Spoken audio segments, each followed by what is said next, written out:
Okay, so pwede tayong tumayo lahat. Basahin natin ang Psalms 126 verses 5 to 6. Psalms 126 verses 5 to 6. Okay, ang message natin ngayon is Lesson 12 tayo, Be a Soul Winner. Okay, be a soul winner. Kasi ang pinaka-ano natin, team natin ngayong month is Fruitfulness in Soul Winning. Okay, yung Crown of Rejoicing. Okay, so basahin natin yung Psalms 126 verse 5 and 6. So isa ito sa mga paboritong verses regarding sa soul winning. Okay, nandiyan na kayo lang sa amen? Sige, so basahin po natin Psalms 126 verse 5 and 6. Ready, go? They that sow in tears shall reap in joy. He that goeth forth and weepeth, bearing precious seed, shall doubtless come again with rejoicing, bringing his sheaves with him. Okay, so makikita natin dito, ang soul winning is not an ordinary task. Okay, it is not an easy task. Actually, may mga iba sa atin, sanay na kayo mag-soul winning. May mga iba na kahit na nakapikit, kaya niyong i-recite yung plan of salvation. Pero tandaan natin, sabi dito, yung soul winning is parang pagtatanim at hindi ganun kadaling magtanim. Amen? Hindi ganun kadaling magtanim. Maraming preparation before the planting.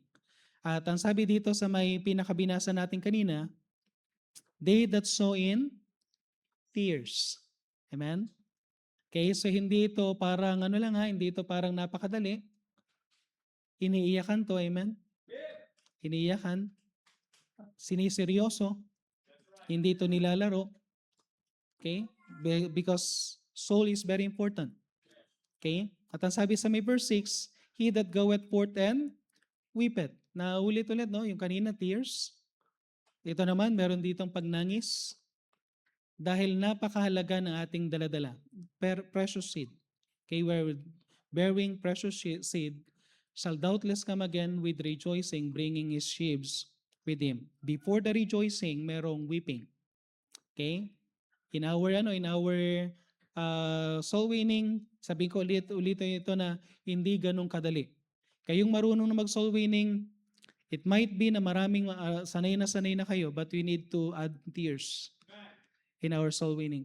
Okay? At mahalaga na makita natin bakit ba tayo nagwi-witness. So, ang message natin is be a soul winner. So tayo po muna yung manalangin. Heavenly Father, muli po Panginoon, kami pong muli dumudulog sa inyong trono. Samahan niyo pong muli kami Panginoon na mahamon sa isang bahagi Panginoon ng isang responsibility ng isang Kristiyano ng bawat isa po sa amin. At ito po Panginoon ay ang bahagi Panginoon ng pagwawagi ng kaluluwa. Tulungan niyo po nawa kami Panginoon na matutunan namin na meron kaming gagawin. Because we know, Panginoon, na napakahalaga po na kami po ay naligtas and we're thankful about it. We are thankful na meron pong nag-share ng time sa amin, Panginoon, nag-sacrifice, Panginoon, para lang kami po ay maabot. At maraming salamat po sa mga nag-mentor sa amin, Panginoon, kung bakit kami, Panginoon, na natili at naging isang Kristiyano na nagsuserve sa inyo. So I pray, Panginoon, na samahan niyo pong muli kami as we study your word. Dalayan ko po na kayo pong muli ang may taas. Kayo pong muli, Panginoon, ang tunay na kumilos po sa amin and challenge us na meron pong pagbabago sa buhay namin as we study, Panginoon, ang mga basic lessons na ito mula sa inyong salita. Ito na po ang aming samod dalangin sa pangalan ng Panginoon Jesus. Amen. Okay, so meron tayong material dyan sa inyong at hindi ko alam kung ano yung susunod. So, one at a time. Church, phlegmatic yung pastor niyo. Amen? Okay, so one at a time lang ako ha.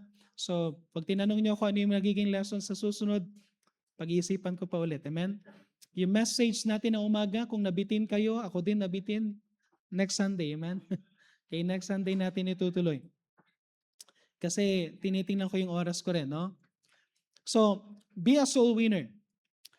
Napakahalaga na tayo ay maging soul winner tayo because somebody win us to the Lord. Okay, may nag-sacrifice. Merong naglakas ng loob para imbitahan ka sa church, kaya ka nakapunta dito sa church, kaya ka na witnessan. Merong kumatok sa bahay mo para magbigay ng gospel tract, naglakas ng loob para sabihin sa iyo yung gospel. Okay? At maraming mga testimony.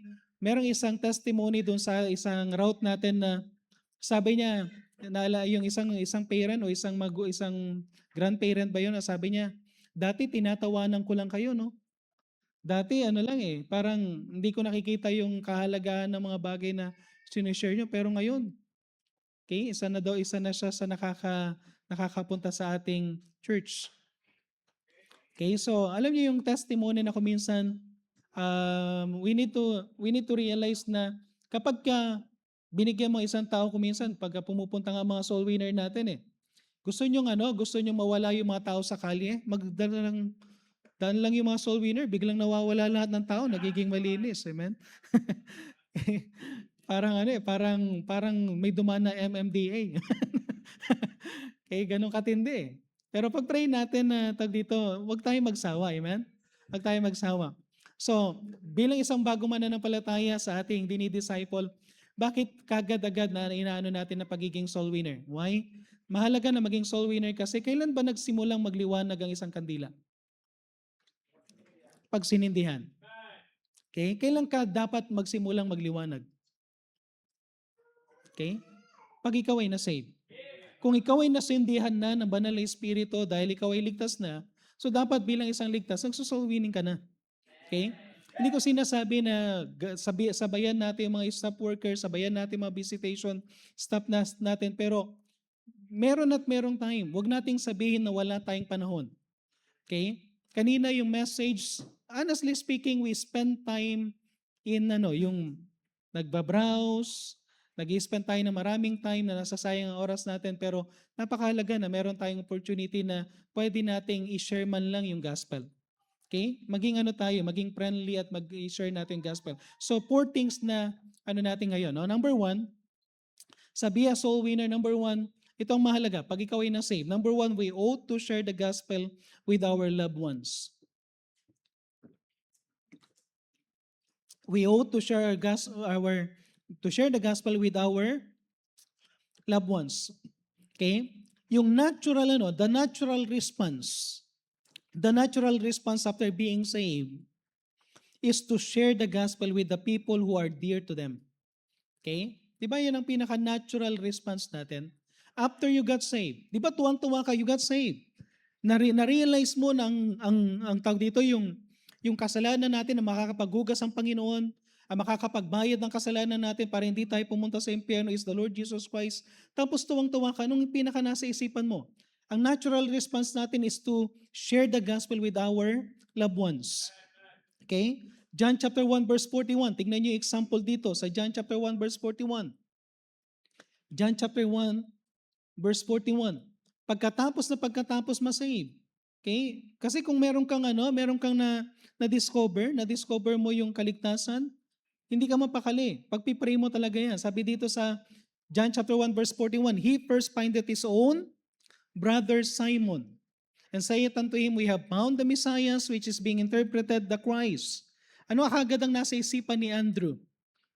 Pagkatapos ma-save ni Andrew, ano kagad ang ginawa niya? He looked for his brother. Kaya hindi nakasulat kung pinuntahan din nila yung mga magulang nila. Pero isang bagay na marirealize natin, kung talagang mahal mo sila, and honestly, marami sa atin, sinasabi natin na mahal natin loved ones natin. Pero wala talaga, hindi tayo nagkikare sa kanila. Okay? Hindi natin talaga mahal ang loved ones natin if we are not sharing the gospel.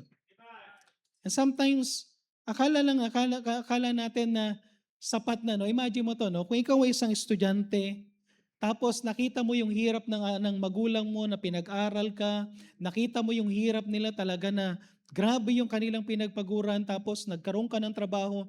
Di ba nasa isipan mo, bilang isang anak, nasa isipan mo, someday, pagka nagkaroon ako ng trabaho, paggagawan ko sila ng bahay, paggagawan ko sila na para medyo maibsan yung pagod, no?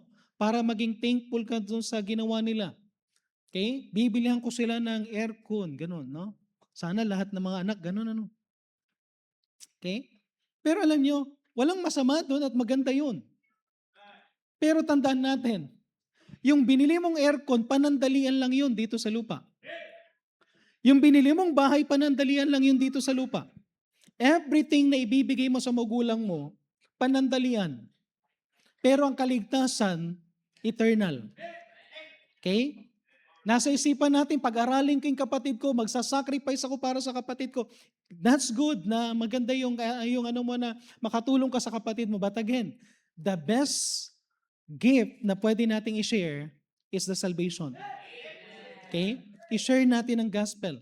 Yan ang pinaka-eternal. Bagamat hindi nila tayo maintindihan sa simula. Lahat naman tayo hindi maintindihan eh. No, 'di ba? May mga iba sa atin nang na-save tayo, nagalit yung magulang natin. Bakit ka nagpa-baptize? Sarado, kandado, Katoliko tayo, tapos bigla kang ganyan. Itatakwil kita, mga ganun eh, no? Drama eh, no? Pero sa totoo lang, alam natin eh, nabuksan na yung isipan natin eh, na hindi religion na makakapagligtas, kundi ang Panginoon.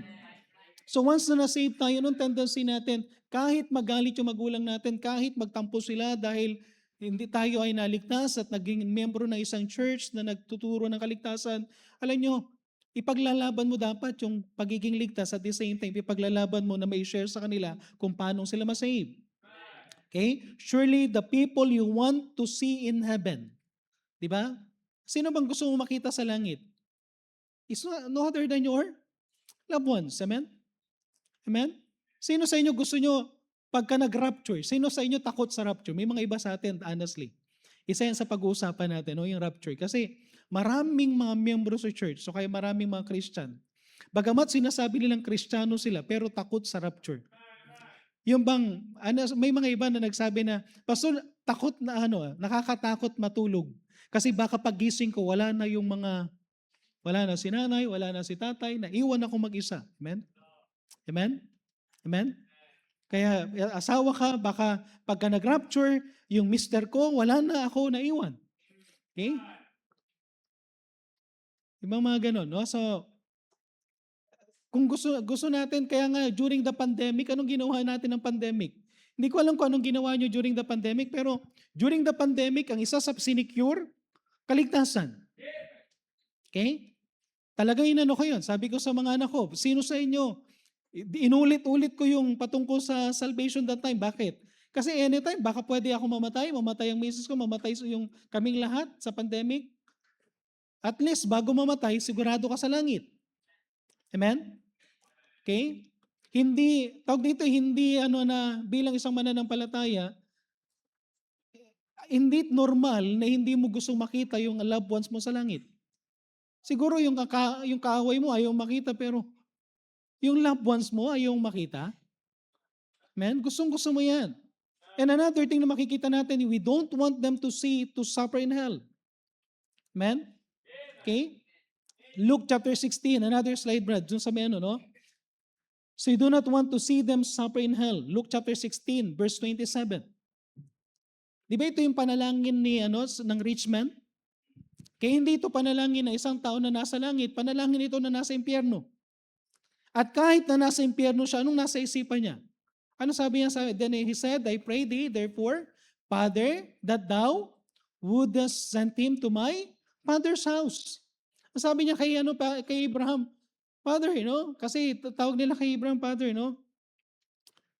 Ano sabi niya dito sa may verse 20, he sent mo si Lazarus kung pwede lang sa aming tahanan. Verse 28. Ang sabi niya sa may verse 28, for I have 5 brethren, that he may testify unto them, lest they also come to this place of torment. Okay? Isa sa mahirap at sana pag-isipan na natin ito ngayon. Ang buhay natin hindi tiyak. Amen? Habang nagsasalita ako ngayon, buhay pa hindi ko alam kung buhay pang mga loved ones natin. Hindi ko alam kung pwedeng may mangyari sa loved ones natin anytime. Sabihin ko sa inyo ito, pag hindi ka nag-share ng gospel sa kanila, pag sila namatay ngayong araw na to na hindi mo na-share ang gospel, pag sila namatay anytime na wala man lang silang opportunity na nakarinig ng gospel, hindi mo man lang sila pinabisita sa mga staff ng church, hindi ka man lang nag-share, hindi ka man lang nagbigay ng gospel tracts, or hindi mo man lang sila in-invite sa church, sabihin ko sa inyo to, pag namatay yon, most likely, pupunta sa impyerno. Tayo nga mismo na nag-share. Honestly, sino sa inyo nag-share na ng loved ones, pero merong pag-alinlangan na baka hindi pa save yung loved ones natin? Isang bagay na palagi ko naririnig kay Pastor Tocaro bago siya mamatay, dahil namatay una yung kanyang father, palaging may question sa isipan niya, ang tatay ko kaya na-save?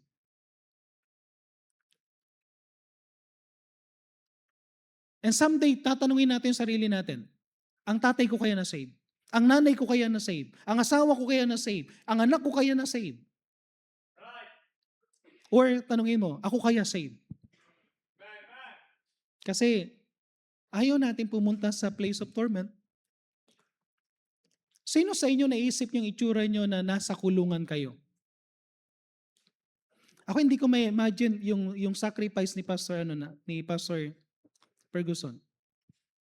May mga times na hindi siya makahinga dahil sa sobrang init. Yung lang makulong ka sa kulungan, napakahirap ng isipin. Yung mapunta ka pa sa impyerno. Amen? Amen?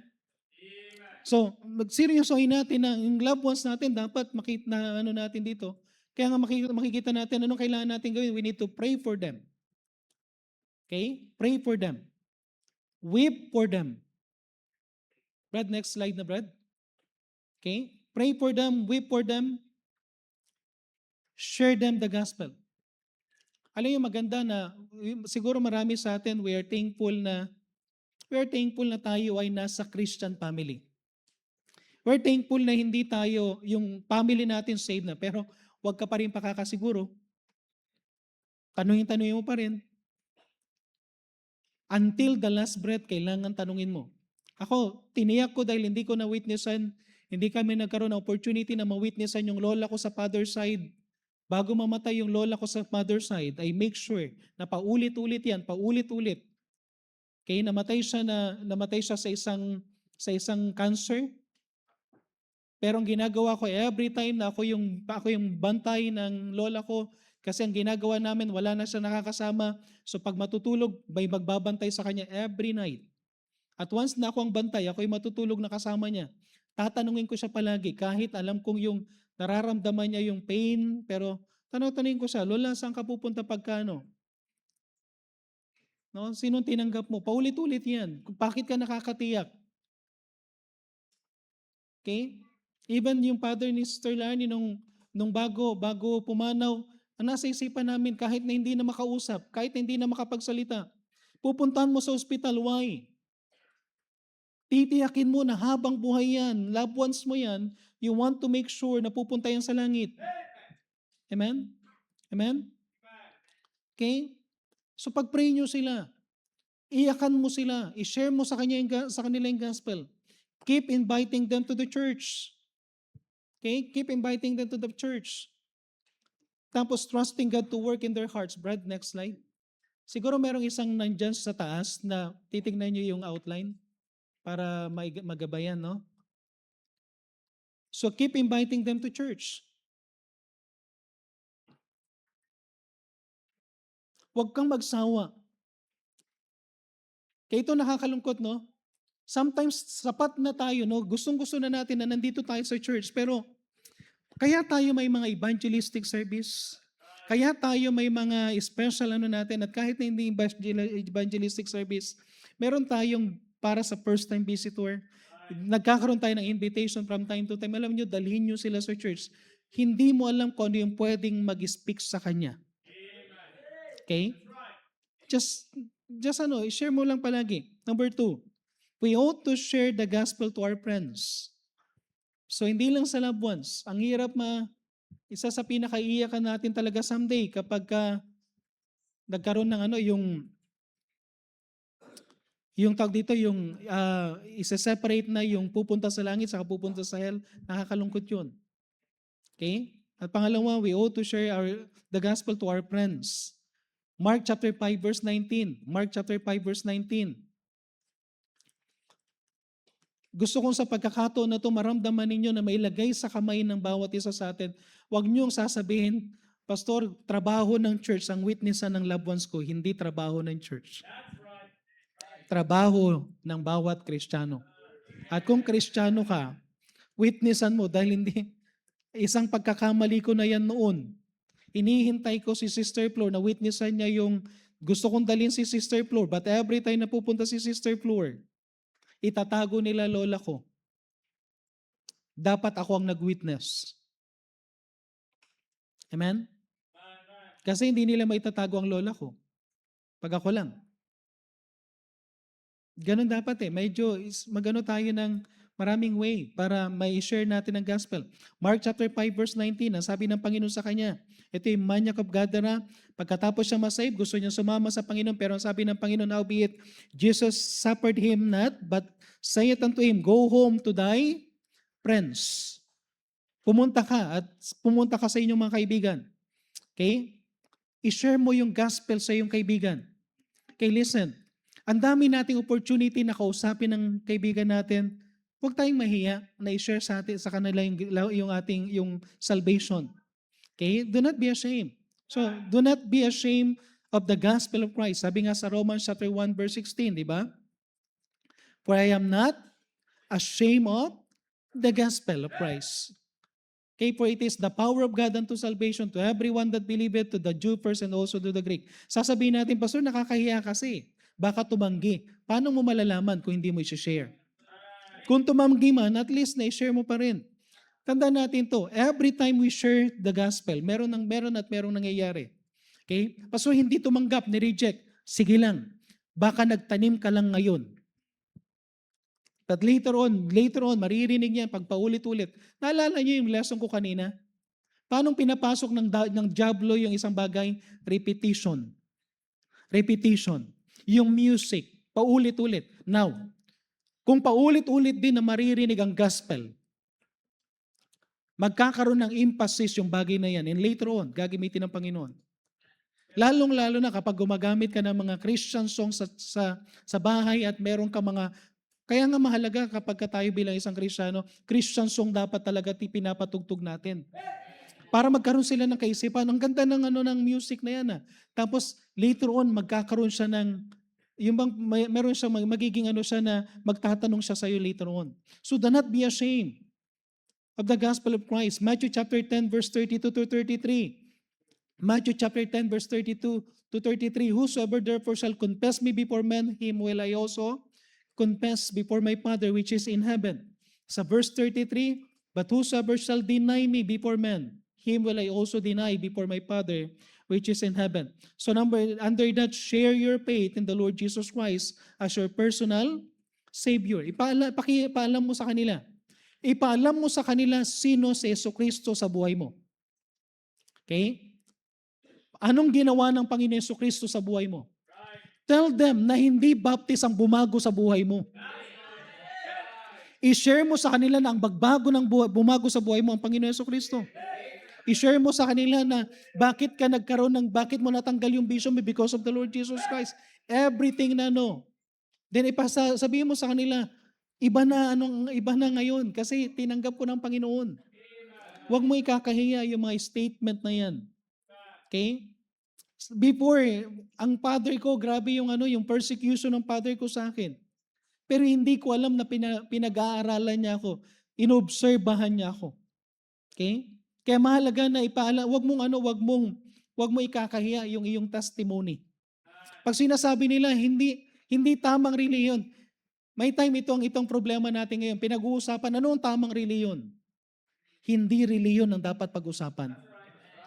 Ang kailangan i-share is the Lord Jesus Christ. Amen?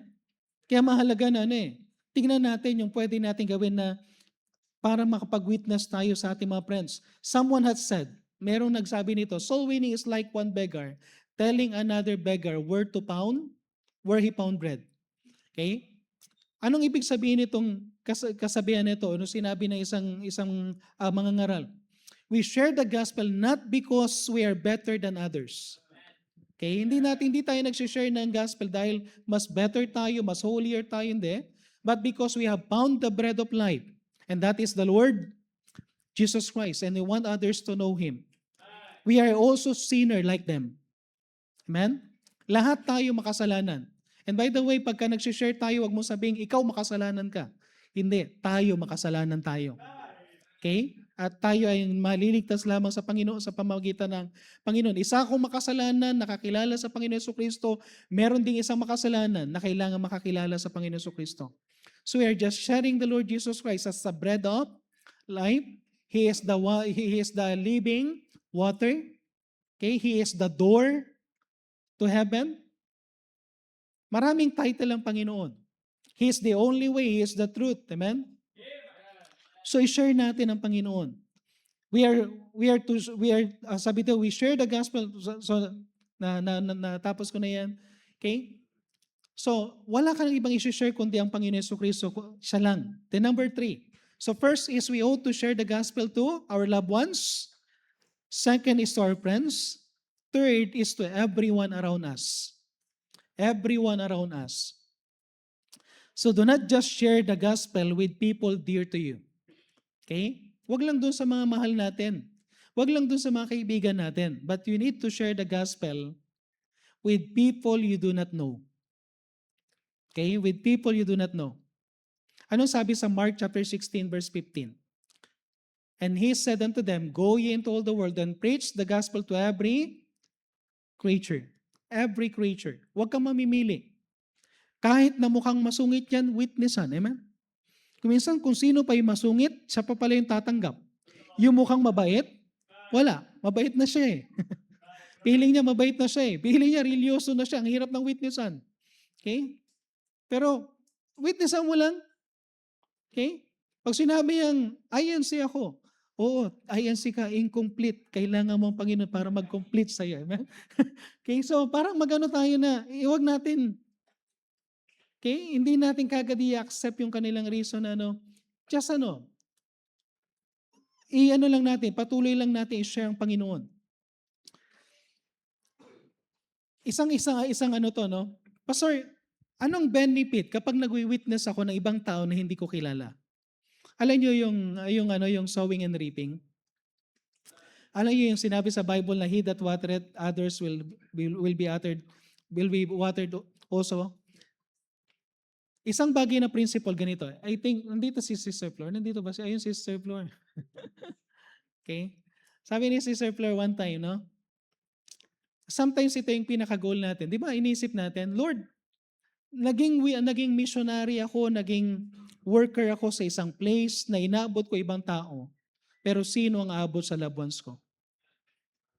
Yung faithfulness mo na mag-abot ng loved ones ng ibang tao, bibiyayaan ka ng Panginoon para yung desire mo rin may mag-witness din sa kanila. God will make sure na dahil sa desire mo na mag-witness ng iba, bibigyan niya ng opportunity ang loved ones mo na masyaran. And sometimes hindi natin ito namamalayan. Tayo mga workers sa church, we are not sacrificing, sabi ko nga sa inyo kapag workers ka sa church, hindi ka solusyon sa pamilya mo. Ang solusyon, sumunod ka sa panawagan ng Panginoon, ang Diyos ang bahala. And once na tayo ay faithful na ginagawa natin ang pinaka-part natin, sabihin ko sa inyo, ang Panginoon aabutin niya rin ang inyong family. And truly, si Sister Floy, pinagpipray nila yan ngayon. Isa yung gawain ngayon doon sa May Pabia, karamihan ng mga miyembro doon, loved ones ni Sister Floy. Walang imposible sa Panginoon. Okay? 2 Corinthians chapter 5 verse 20, another thing, bakit dapat nating abutin ng lahat ng mga tao? Because sabi sa Bible, we are ambassadors. Now then, we are ambassadors of Christ. Imagine mo, gaano kataas ang position mo? Okay? Pag may nagtanong sa'yo, anong trabaho mo? Ambassador, amen? Okay? We are ambassadors of Christ. We are representative of Christ. So every time na tayo magpupunta sa isang lugar, make sure na merong yung gospel is i-share natin. Okay, practical lang ito, no? For the sake ng time. So, we ought to share the gospel to our loved ones. Ang pinaka-goal natin, bakit natin ginawa itong lesson na to? Because we are not just teaching them how to witness.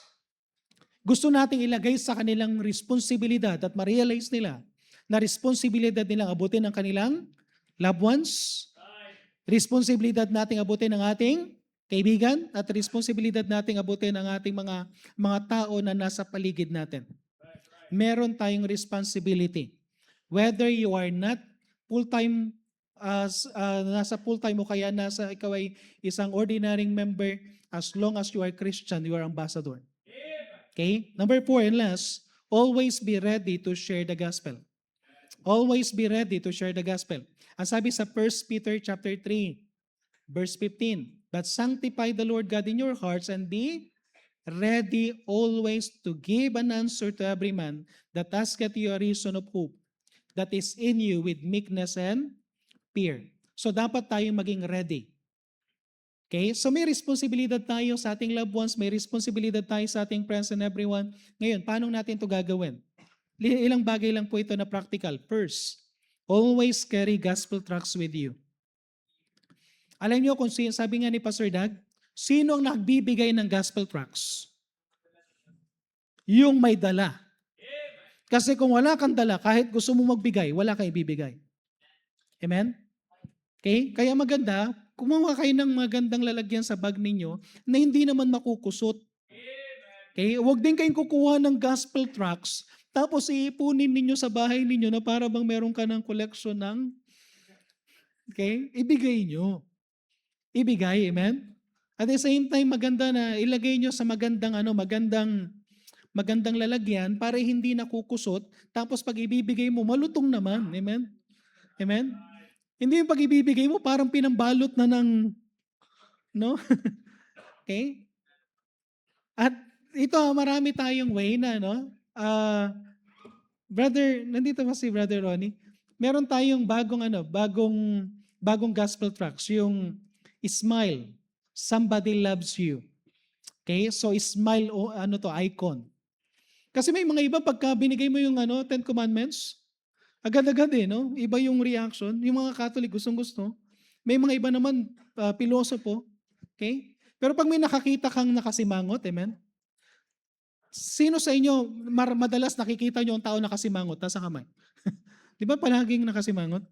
Nasa jeep, nakasimangot. Nakapila, nakasimangot. Amen? Wala akong nakita nakapila na nakangiti, ng napakagandang ngiti. Amen? Wala akong nakita nasa LRT na naghahabang doon na nakangiti lang. Pero kapag yan nakangiti tapos biglang iyak, something wrong. Amen? Pero madalas, nakasimangot yan. Okay? Pag binigyan mo ng gospel tracts na yan, okay, so mag-iisip nga tayo ng mga iba't ibang way ng gospel tracts. Sa mga may business at gusto nyong magpagawa ng yung gusto kong gumawa tayo ng business card na sa likod, meron kang example nun, yung business card na sa likod, tracts yan? Salvation message. So, doon sa harapan, yung pinaka-ano mo, pero meron kang So, marami tayo dapat gawin na way. Okay? Meron din tayong gagawin na isang gospel tract na yung matigas lang na parang isang board lang na gano'n, sa harap yung title tapos sa likod yung So, gagastusan natin yan. Huwag nating sayangin. But always carry a gospel tract with you. Second, prepare and practice your personal testimony. Okay? Sino sa inyo alam nyo kung paano kayo na-save? Kung alam nyo kung paano kayo na-save, anong gawin? Isulat mo. Isulat mong maigi. No, alalahanin mo, kailan yung date? Sino yung nag-witness sa'yo? Ano yung maalala mong part ng testimony mo? Naalala nyo si Saul, si Paul? Diba? Sa Acts chapter 9. Tapos nang kwento niya sa Acts chapter 22, sa Acts chapter 26, consistent. At may mga ibang tao nakikinig sila ng testimony. Nakikinig sila ng testimony. And maybe, merong isang testimony na katulad mo rin kung paano siya na-save. Amen? I-share mo yung testimony mo. Very powerful yung testimony. Number 3, study and understand the plan of salvation clearly. Okay? Palagi tayo dito sa church. Palagi ka nakakarinig ng message of salvation. Meron tayong gospel tract. Isa sa pinakamagandang gospel tract natin, yung 10 Commandments. Kasi yung yung point number 1 hanggang point number 4, nandun na lahat. Ang kulang na lang doon is prayer. Okay? Yung kulang na lang, yung leading sa prayer. Kaya gagawa tayo ng ayusin din natin yun, nalalagyan natin ng prayer, i-modify natin, tapos papalitan lang natin yung harap. Okay? Para kala nila bagong tracks, pero yun pa rin yun. Amen? Okay? Pero pag-aralan mo, ano ang ibig sabihin ng sinner? Anong ibig sabihin ng penalty ng sin? Yung bang bawat bahagi, bawat verses, sa mga workers sa church, Bible college, palagi kayo nag-soul winning, pero tandaan nyo to, hindi effective yung soul winning kung hindi mo may explain ng tama. Hindi mo masabi ng tama. Kaya nga mahalaga, simple lang yan, but that is the most important message na kailangang kabisado natin. alam natin kung paano ipaliwanag. Paano mo gagawin yun? Number 4, observe how others effectively share the gospel. Okay? Sumama ka sa soul winning. Sumama ka dun sa marunong mag-witness. Kayo mga sa mga bagong mga soul winner, huwag kayong sumama sa kapwa nyo hindi pa marunong mag-soul winning. Ang gagawin ninyo magkwentuhan. Ang gagawin ninyo no? Okay? Maraming salamat dun sa mga naglilibre. Pero hindi tayo lumalabas para kumain. Mag-witness muna bago kumain. Amen? Amen? Amen? Okay? So, yung bang soul winning, saan tayo kakain? No? Soul winning pa lang Ang tanong na kagad, saan tayo dadaan? Sa 7-Eleven diyan o sa okay? Ano muna tayo? Pero obserbahan mo kung paano sila mag-witness. Dumaan ka sa iba't ibang Ako, bagong mananampalataya pa lang, ginawa ko nun. Sumasama ako kila Sister Flor, kila Pastor Angeles, kila Pastor Tocaro, kila Ma'am Digna. Yung mga members sa church na nagso-soul winning, pumupunta lang ako doon. Sama lang ako. Wala akong alam sa soul winning before, pero nakikinig lang. Makikinig ka lang. And observe them. Tingnan mo kung paano sila mag-witness. Kung may mga illustration. Sino sa inyo gumagamit ng illustration? Yung papel, kung paano yung tinatawag na paano gamitin yung wordless book. Paano gamitin yung illustration na papel na isang gunting makakagawa ka ng cross. Tapos bawat bahagi ng papel merong message. Pag-obserbahan mo yun. Okay? Another thing, join the soul winning and visitation program of our church. Kung talagang seryoso ka, sumama ka sa soul winning. Okay? Anong soul winning natin every Thursday night? Okay? Pwede ka rin sumama sa mga staff worker every Tuesday. Meron ding paglabas every Friday sa route. Meron ding paglabas. Kung gusto nyo, gawa tayo ng yung hindi nagko-choir at nag-orchestra. Sabado naman. Okay? Pwede rin kayong sumama sa Good News class. Kung mahihayin kayo, sumama kayo sa maraming tao. Kapag marami ng tao, hindi ka na mahihayin. Amen? Okay? Number 6, pray for wisdom in sharing the gospel. Ano sabi sa James chapter 1 verse 5? Kapag if you lack wisdom, if any of you lack wisdom, let him ask of God. Okay? So ano sabi dito? We need to pray for wisdom. Pastor, hindi ko alam ang sasabihin ko. Huwag kang mag-alala pag pray ka sa Panginoon. Lord, bigyan mo ko ng tamang salita. Ito lang sa totoo lang. Sometimes, akala nyo mga pastor, ang galing mag-preach ko minsan, pero sa totoo lang, pagdating dito sa pulpito, hindi na namin alam. Okay? Tinaya namin ng Holy Spirit na mag-work. Pag-pray mo yung wisdom. Okay? At ganito rin, may mga ibang tao na ikaw yung pinaka-best na mag-witness. Pastor, paano? Bakit? Halimbawa, ganito. May mga bagay kang na-experience na ikaw lang naka-experience na pwedeng na-experience nung kausap mo. Halimbawa, sino makakaintindi doon sa mga taong wala ng magulang? Yung wala ding magulang na naligtas. Sinong nakakaintindi doon sa mga taong mag-isa lang sa buhay? Yung mga taong mag-isa lang sa buhay. Alam mo yung makaka-relate sila sa buhay mo? Amen? Okay? Kayo mga nanay, sino makakaintindi sa kapwa nanay? Nanay din. Sino makakaintindi sa kapwa tatay? Tatay din. Sino makakaintindi sa kapwa mga young people? Young people din. Alam mo, pag nag-usap kayo kuminsan, simulan mo lang sa usapan patungkol sa basketball. Okay? Sinong paborito mong player maya-maya? Pagkatapos mag-usap sa basketball, by the way, ang soul winning, wag puro basketball lang Okay? Halimbawa, nag-share kayo, konti lang yun. Introduction lang yun, tapos pasok mo yung gospel. Okay? May mga iba sa inyo magaling sa bagay na yan. May mga iba sa inyo ang galing magsalita na kailangan mo lang i-practice kung paano mag-witness. But you need to pray for wisdom. Next is pray daily for opportunities of sharing the gospel. Pray daily for opportunities of sharing the gospel. Pag-pray mo to palagi, Lord, bigyan mo ko ng opportunity. Lord, bigyan mo ko ng makakausap. Somebody, ito, isang bagay na yung ginawa natin na wag niyong limitahin yung sarili niyo Pwede kang mag-pray ng isang tao every month. Pwede kang mag-pray ng isang tao every week. Pwede kang mag-pray ng isang tao every day. Okay? Kung ano yung yung opportunity na kaya, pag-pray mo lang. Or Lord, every time na lalabas ako, give me opportunity to share the gospel. Alam yung isang bagay na ginagawa ko ngayon na parang ano yung ah, sabi ko, yung mga, although marami akong iniisip, marami mga things sa piniprepare, pero sinasanay ko uli yung sarili ko na maglakad-lakad sa mataong lugar. Yung parang ano ka lang, yung pumupunta ka sa ano and tinitingnan ko yung mga places. Last time pumunta kami kila Janeline, no? Kay Janeline. Nang pumunta kami doon, nakita ko yung lugar. Sabi ko, ang ganda magkaroon ng soul winning doon sa lugar na yon. Barangay 531. Ano yun? 351, no? Barangay 351. Tapos tinignan ko kagad sa cellphone, ano yung population. Mayroong around 3,500 doon sa barangay na yon. So, ang liit na barangay pero may 3,500. Maraming mga opportunities nasa likod ng SM.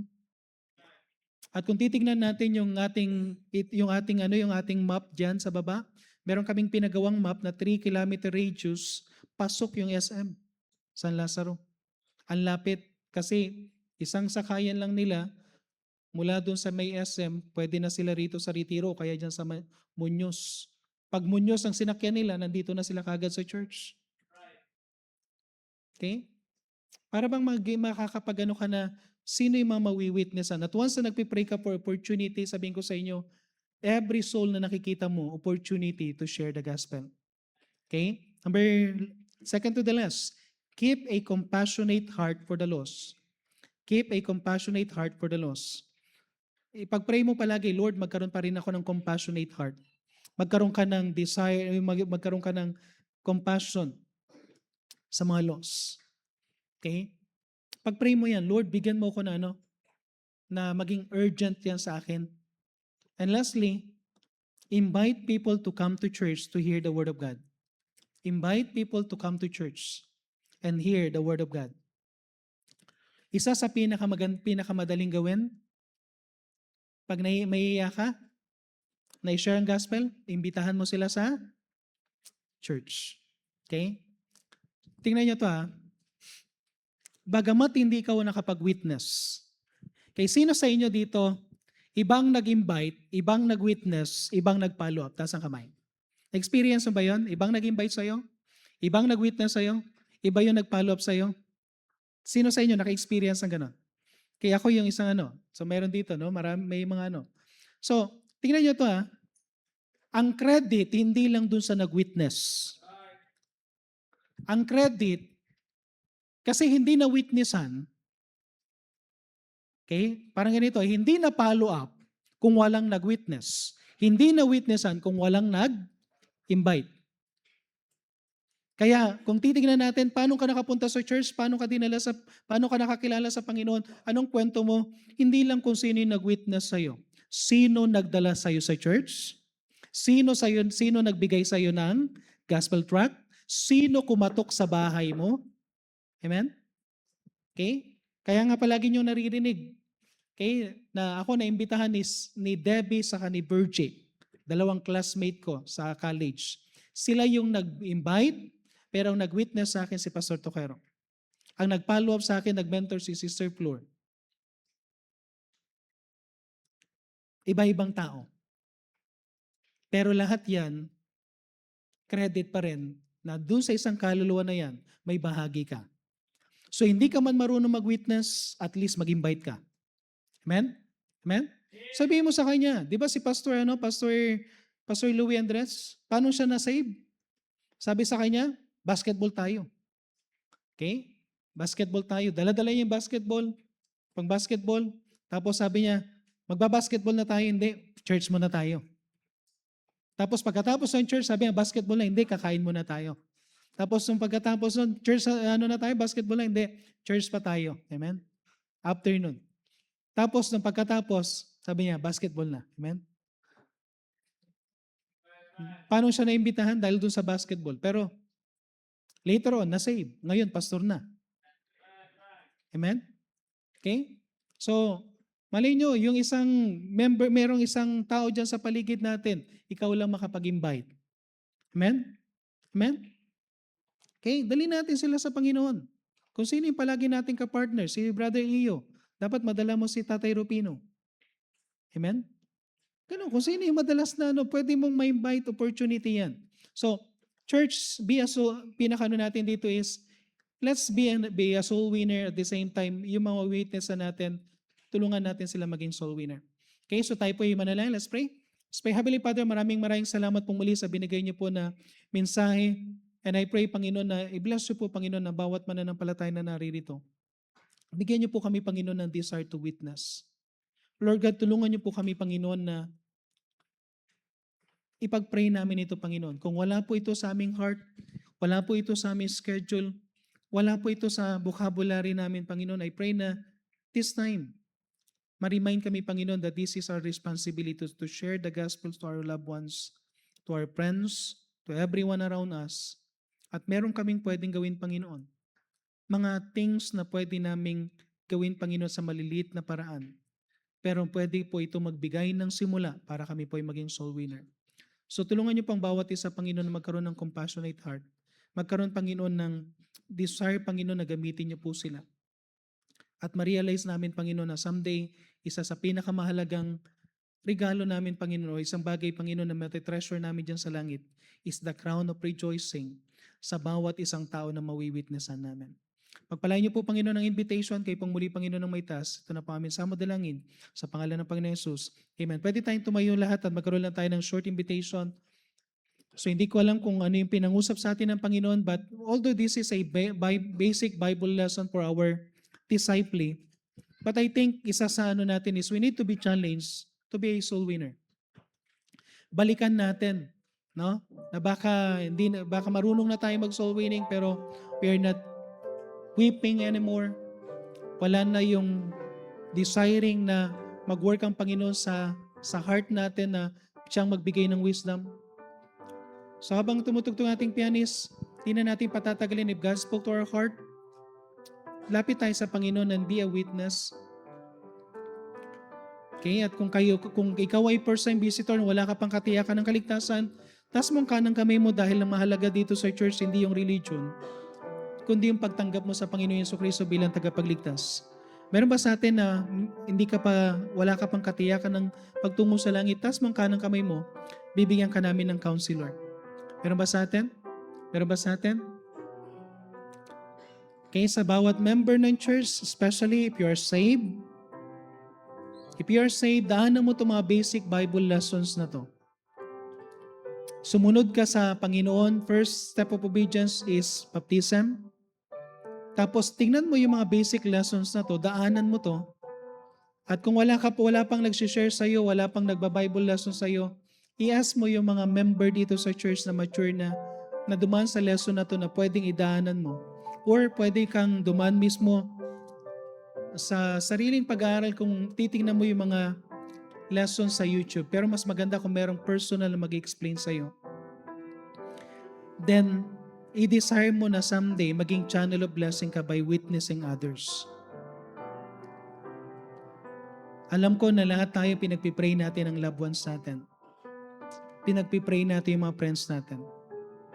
So pag-pray natin, huwag tayong magsusuko. Hanggat buhay sila, let's pray for them. Huwag mong susukuan until such time na masave ang loved ones mo. Amen? So tayo manalangin. Let's pray. Let's pray.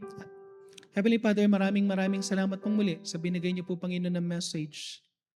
Maraming salamat po na dumadaan kami, Panginoon, sa basic Bible lesson na ito. And I pray, Panginoon, na bigyan niyo po kami patuloy ng wisdom paano po ito pag-aralan. And even sa akin po, kung ano po yung mga bagay na nais pong daanan namin, Panginoon. At kung paano din po namin ito may turo ng maayos, Panginoon, to challenge us sa bawat responsibility na dapat po namin gawin bilang isang mananampalataya.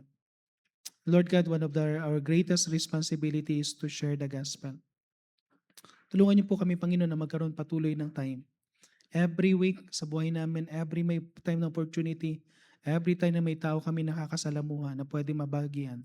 Lord God, tulungan niyo po kami na mag-share ng gospel. To give a gospel tract, to invite whatever things, Panginoon, na nabanggit, Panginoon, dun sa lesson. Kung ano yung kayang gawin, Panginoon, yun muna, Panginoon, hanggang kami po ay masanay. At kami po, Panginoon, ay maging certified na soul winner. Pagpalain niyo po, Panginoon, ang bawat isa. Dalayan ko rin po na even kami pong mga matagal nang nagwi-witness, tulungan niyo po kami na magkaroon ng burden. Tulungan niyo po kami, Panginoon, na magtangis pong muli sa bawat kaluluwa ng tao. Bless niyo po, Panginoon, ang bawat isa, Panginoon, sa mga decision na ginawa. At dalayan ko rin po na bawat isa po sa amin is na challenge to be a witness. Palain niyo po ang lahat na ito sa pangalan ng Panginoon Jesus.